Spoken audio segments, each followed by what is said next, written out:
What happens when the devil himself comes visit Soviet Moscow? One of the best dark satirical comedies of all time. The Master Margarita by Bulgakov. So this book is half the reason I'm really glad I happened to take that Russian literature course during college. It's simply one of the best books I've ever read. It's often in top 10 books of all time, and it deserves it. It's actually split into two parts, interestingly. Not only is there the devil himself and his big crazy entourage wandering around Moscow, making trouble, shape-shifting. There's supernatural elements, even though it feels quite natural in a sense, and is poking at the censorship and the absurdities of the Soviet life. But then the author that stars in this book has written his own book that you get to read, and it's about Pilate and his trial of Yeshua, of Jesus. And that gets some inspiration from Dostoevsky's The Grand Inquisitor in the Brothers Karamazov.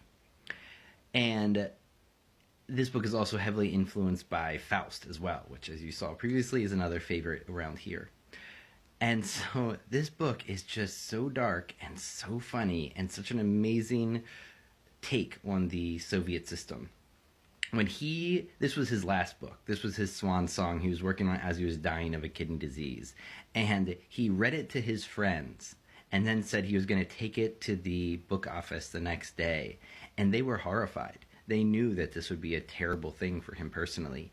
I'm positive if he would have lived any longer, Stalin would have killed him, like Stalin killed so many of the other great authors of that time. And so, in one sense, it might be lucky they got to pass in peace in a hospital instead of being murdered in a gulag.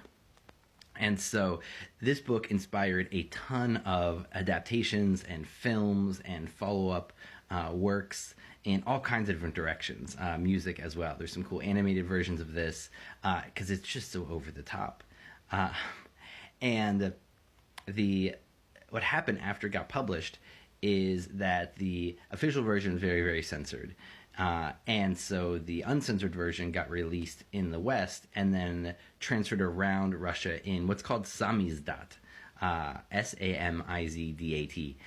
That is a cool word to know. It's about the secret ways that people in Russia would pass around banned literature. And so this was one of the classics that was being passed around illegally. And so this book has become a cultural touchstone about totalitarianism, about art and censorship, and it's also just a fun, fascinating read. So I would recommend The Master and Margarita. Oh, and I forgot, the translation reads Pivar and Volonsky, always.